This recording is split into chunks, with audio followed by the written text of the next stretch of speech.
আজকে ধোসা বানাচ্ছি। ধোসার সঙ্গে চাটনি বানাবো, বাদামের চাটনি। আপনারা দেখতে থাকুন।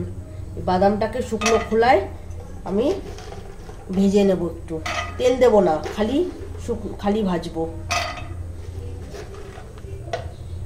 এটা কাঁচা বাদাম।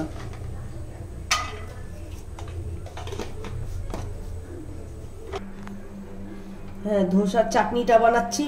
এটাকে ভেজে নিয়েছি শুকনো কড়াইয়ের মধ্যে, এটা ভেজে নিয়েছি। এটাকে তেল দেইনি, এমনি ভেজে নিয়েছি। আর লঙ্কা দিয়ে দিচ্ছি 3টে, একটু যাতে ঝাল হয়। আর রসুন কোয়া দিয়ে এটাকে পেস্ট করব বাদামের চাটনি বানানোর জন্য। হ্যাঁ, এখন এই যে পেস্টটা বানালাম বাদামের চাটনি, এটা সম্বার দেব। সবার আগে একটু অল্প তেল দিয়ে দিলাম এর মধ্যে। তেল দেওয়ার পরে সর্ষে ফোড়ন দেবেন অল্প করে।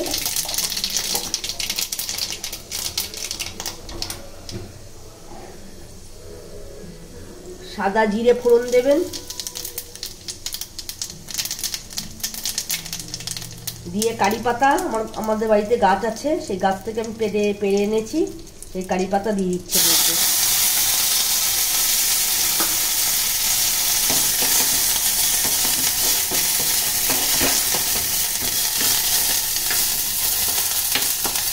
কারি পাতাটাকে একটু নাড়াচাড়া করে নেবেন,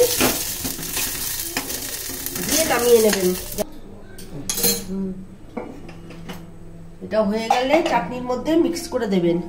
মিক্স করে দিয়েছি, এই যে মিশিয়ে নিচ্ছি। এর মধ্যে আন্দাজ মতো নুন দিয়ে নেবেন, আপনারা যতটা নুন খান।